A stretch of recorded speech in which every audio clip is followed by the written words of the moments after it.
Bienvenue sur Africa 24 dans cette nouvelle édition du QG News au sommaire de l'actualité. La campagne électorale bat son plein au Sénégal. Après la banlieue dakaroise, le candidat du Parti de l'Unité et du Rassemblement Pur, Issa Sall, était ce lundi face aux étudiants de l'université Cheikh Anta Diop de Dakar. Nouvelle tranche de financement pour l'économie égyptienne. Face au progrès macroéconomique, le Fonds monétaire international a débloqué 2 milliards de dollars de prêts en faveur du pays. Et le gaspillage de l'eau et la détérioration des installations hydrauliques sont passibles de sanctions. En Tanzanie, la loi réglementant l'usage de l'eau prévoit des amendes de 50 000 à 10 millions de shillings contre les contrevenants.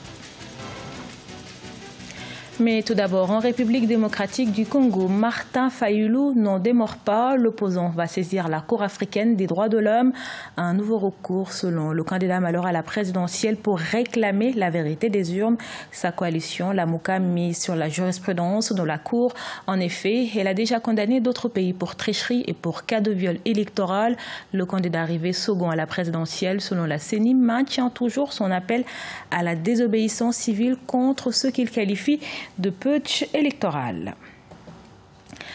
La campagne électorale, elle, se poursuit au Sénégal. Plusieurs meetings ont eu lieu dans tout le pays. Après Pékin, la banlieue dakaroise, pour le compte de son lancement de campagne, le candidat El Hadj Issa Sall s'est rendu à l'université Cheikh Anta Diop de Dakar ce lundi 4 février 2019.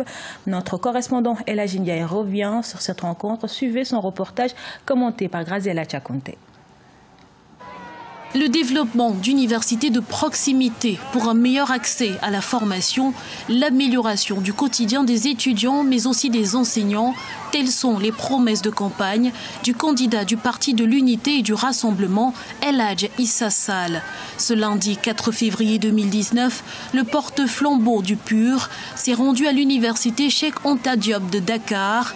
Accueilli royalement par les étudiants qui adhèrent à la cause du PUR, El Hadj Issa Sall compte intégrer ses engagements dans son programme dénommé PUR 100. Alors maintenant, ce que le PUR vous propose, c'est que tous les docteurs et tous les doctorants seront systématiquement recrutés pour vous enseigner. Ce que le PUR vous propose, c'est de faire en sorte que vous ne soyez pas à plus de 30 km d'une université.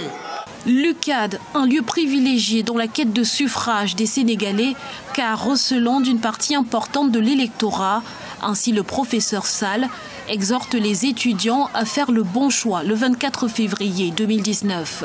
Chers étudiants, je vous demande de bien observer le bulletin que vous avez par devers vous, qui est notre profession de foi, et que le jour J, vous en faisiez un bon usage. Le professeur Issa Sall, député depuis juillet 2017, se présente pour la première fois à la magistrature suprême. Avec pour devise justice, développement, solidarité, le parti PUR est la révélation des législatives de 2017 avec 3 députés à l'Assemblée nationale.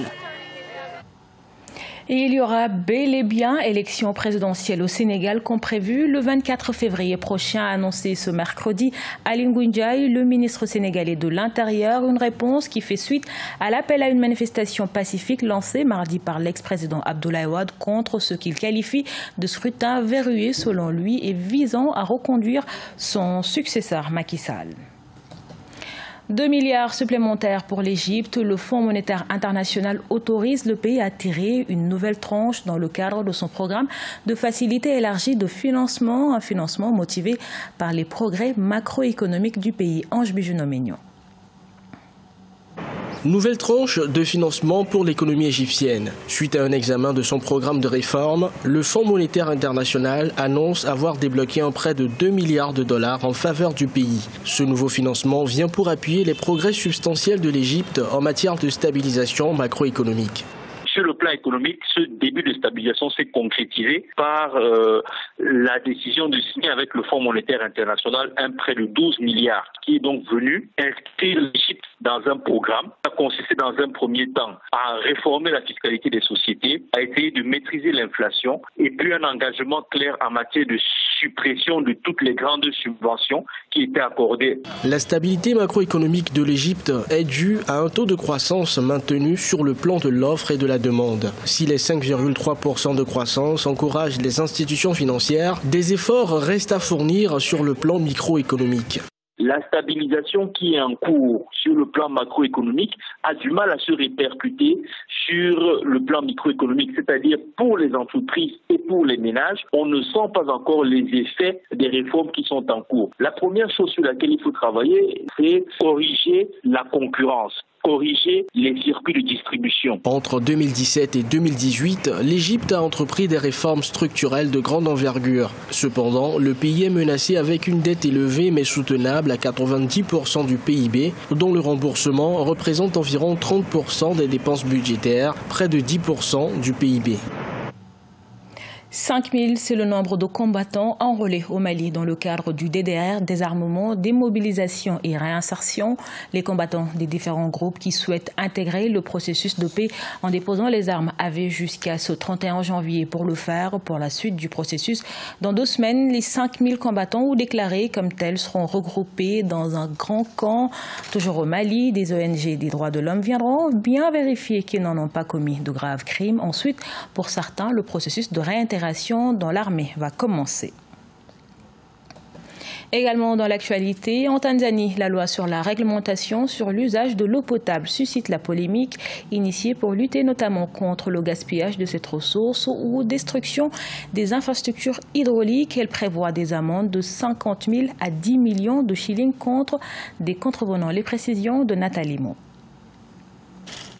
Une loi réglementant l'usage de l'eau potable vient d'être adoptée en Tanzanie. La nouvelle législation pénalise le gaspillage de cette ressource et la détérioration des installations hydrauliques. Une loi destinée à améliorer la gestion de l'approvisionnement en eau potable dans le pays. La décision du gouvernement tanzanien de rationner l'approvisionnement en eau potable et de punir légalement les gaspillages hydriques présente des intérêts économiques. Sur le court terme, on pourra avoir un effet dual. C'est-à-dire d'un côté une augmentation de la quantité totale d'eau disponible dans le pays et d'un autre côté une réduction des quantités nécessaires pour une vie humainement viable.